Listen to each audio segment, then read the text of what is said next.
عثمانی تخت کے طاقتور حاکم سلطان ابراہیم کے دور حکومت میں بہت سردی کا دور دیکھنے میں آیا، بعض اوقات گولڈن ہارن اور یہاں تک کہ باسفورس بھی منجمد ہو جاتا تھا۔ سلطان کو استنبول میں قحط کا ذمہ دار ٹھہرایا گیا، جس نے بالآخر اس کا خاتمہ کیا۔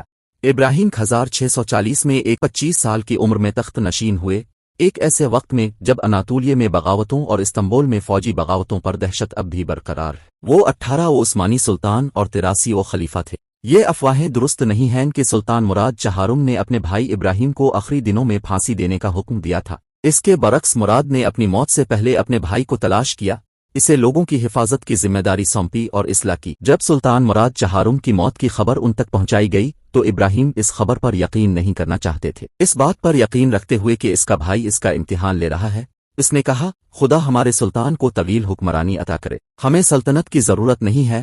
وہ اپنے بھائی کی لاش دکھائے جانے کے بعد ہی تخت سنبھالنے پر راضی ہوا۔ خلیفہ دوم عمر بن الخطاب کی پگڑی پہننے کے بعد تخت پر بیٹھ گئے اور دعا کی، اے اللہ، آپ اس پوسٹ کے لیے میرے جیسے کمزور موضوع کو مناسب سمجھتے ہیں، آپ میری قوم کو میرے دور حکومت میں خوش رکھیں اور ہم دونوں کو ایک دوسرے سے مطمئن کریں۔ یہ واقعہ اس بات کا واضح ثبوت ہے کہ سلطان پاگل نہیں تھا۔ صفویوں کے خلاف ریوان مہم سے واپسی پر سلطان مراد چہارم ریوان قلعے کے محافظ امیر گنولو یوسف پاشا کو قیدی کے طور پر استنبول لے آیا اور اسے امارات کوارٹر میں ایک حویلی الاٹ کی، جسے اس شخصیت سے اس کا نام ملا۔ سلطان امیر گنولو سے ملاقات کیا کرتے تھے اور ان کے مشورے سے فائدہ اٹھاتے تھے۔ مراد کی موت کے بعد جب امیرگ ونیولو نے بیت تبدیل کی اور صفوی ایران کے لیے جاسوسی شروع کی تو ابراہیم نے اسے پھانسی دے دی۔ کچھ لوگوں نے اس جگہ کو تبدیل کر دیا جہاں امیر گنولو کا سر کسکباس کٹا ہوا سر نامی مزار میں رکھا گیا تھا اور سلطان کے بارے میں منفی افواہیں پھیلائیں۔ سلطان ابراہیم کے دور حکومت میں شدید سردی تھی، جس میں گولڈن ہارن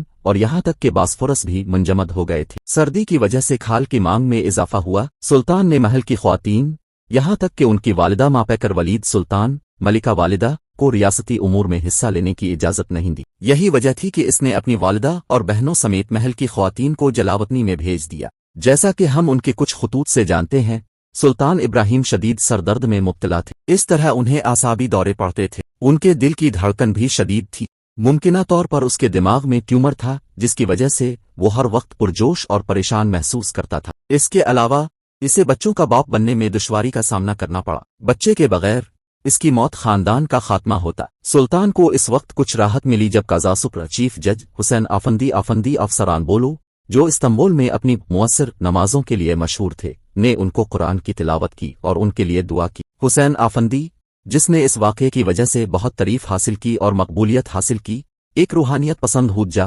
مفسر کے طور پر بھی جانا جانے لگا، جس کی وجہ سے سلطان کے مخالفین میں اضافہ ہوا۔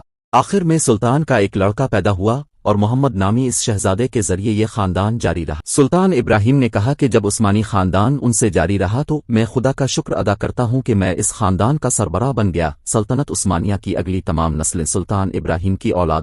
سلطان کی حالت آہستہ آہستہ خراب ہوتی گئی کیونکہ نہ تو ڈاکٹروں سے طبی علاج اور نہ ہی حجوں کی روحانی دعا فائدہ مند ثابت ہوئی۔ اس کے باوجود ابراہیم نے ریاستی معاملات کو نظر انداز نہیں کیا اور دیوان کے اجلاسوں میں باقاعدگی سے شرکت کی، ہر واقعے کے بارے میں معلومات طلب کیں اور فکر مند تھے کہ جوابات کب دیر سے آئیں گے۔ سلطان ابراہیم سب سے بدقسمت عثمانی سلطانوں میں سے ایک ہے۔ جی ہاں، وہ اپنے بڑے بھائی سلطان مراد چہارم کی طرح مضبوط نہیں تھے، تاہم انہوں نے ان کی طرح کام کرنے کی کوشش کی اور یہ بوجھ برداشت نہ کر سکے۔ تاریخ میں لکھا گیا تھا کہ سلطان طاقتور تھا اور روسی سفیر جو اس سے پہلے آیا تھا سلطان کی طاقتور شخصیت سے ڈرتا تھا۔ سلطان ابراہیم کے دور حکومت کے ابتدائی سال مستحکم تھے، اگرچہ سلطان نے اپنے بھائی کی طرح معاملات میں براہ راست ملوث ہونے کی کوشش کی، لیکن وہ حکومت کے ساتھ ہم آہنگی میں تھا۔ انہوں نے اناطولیہ میں آبادی کی مردم شماری کا حکم دیا اور عوام سے وصول کردہ ٹیکسوں کو منصفانہ اور معقول سطح تک کم کر دیا۔ ابراہیم کے دور حکومت میں جرمنی میں چھاپے مارے گئے، روسیوں کے زیر قبضہ ازوف قلعے پر دوبارہ قبضہ کر لیا گیا، جو روسیوں کے ساتھ پہلی براہ راست جنگ تھی۔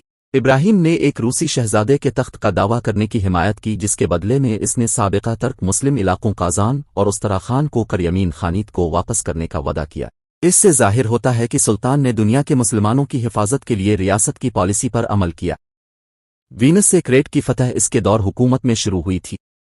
اناطولیہ سے 180 کلومیٹر 112 میل کے فاصلے پر اس کے قریب ترین مقام پر واقع جزیرہ کریٹ، جس نے عثمانی سرزمین اور شمالی افریقہ میں سلطنت کے علاقوں کے مابین رابطہ منقطع کر دیا تھا، عثمانیوں کے ذریعہ فتح کی گئی زمین کا آخری ٹکڑا تھا۔ طویل اور کٹھن محاصرے سے پہلے سلطان ہر روز شپ یارڈ میں تیاریوں کی نگرانی کرتا تھا۔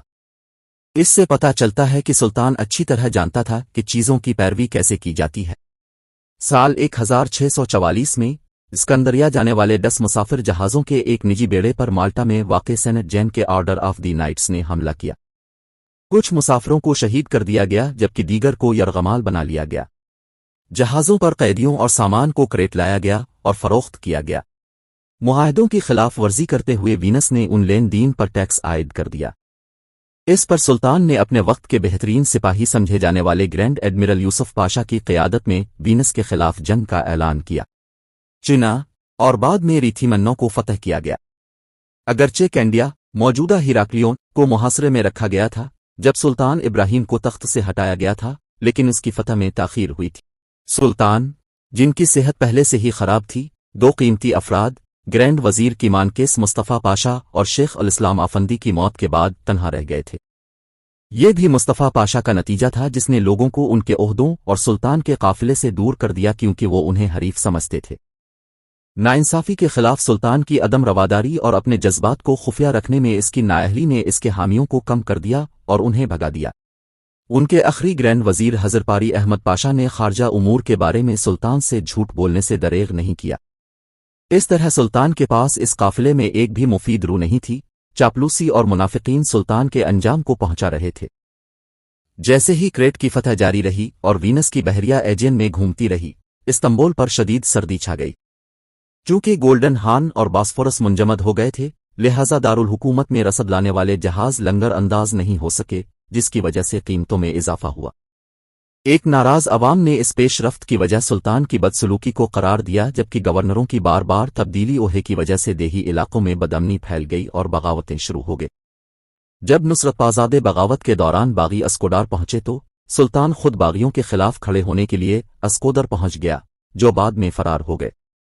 جنسری اغاث کا عظیم وزیر سے اختلاف ہو گیا اور پھر سلطان کو تخت سے ہٹانے کا فیصلہ کیا۔ انہوں نے فاتح مسجد میں اجتماع کیا اور مطالبہ کیا کہ عظیم وزیر اپنی روایت کے مطابق حاضر ہوں۔ جب عظیم وزیر بھاگ کر چھپ گیا تو باغیوں نے اسے ڈھونڈ کر قتل کر دیا۔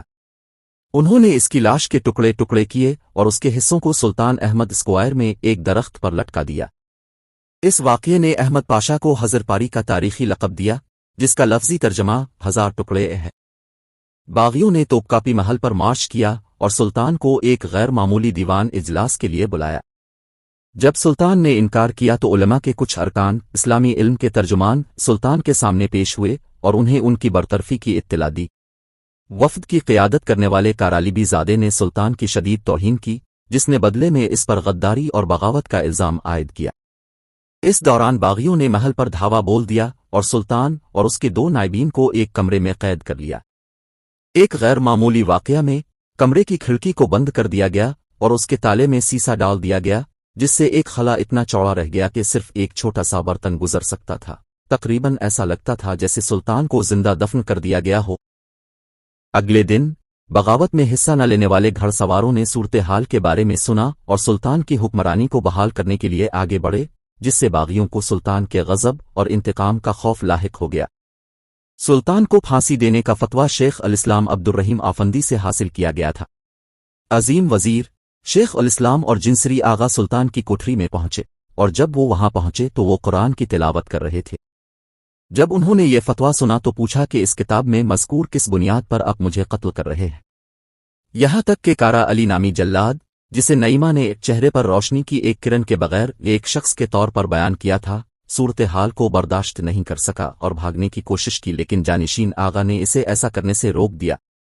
33 سالہ سلطان کی چیخ و پکار کو نظر انداز کر دیا گیا اور محل کے روتے ہوئے لوگوں کے سامنے اسے گلا گھونٹ کر قتل کر دیا گیا۔ وہ اپنے بڑے بھائی سلطان عثمان دوم کے بعد تخت سے ہٹانے اور قتل ہونے والے دوسرے عثمانی سلطان تھے۔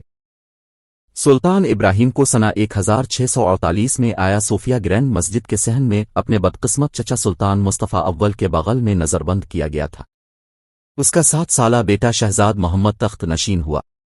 سلطان محمد چہارم نے ایک نوٹ بک میں اپنی موت کے ذمہ دار 70 افراد کے نام لکھے اور اسے اپنے پاس رکھ لیا۔ بعد میں وقت آنے پر انہوں نے ان کی دیکھ بھال کی۔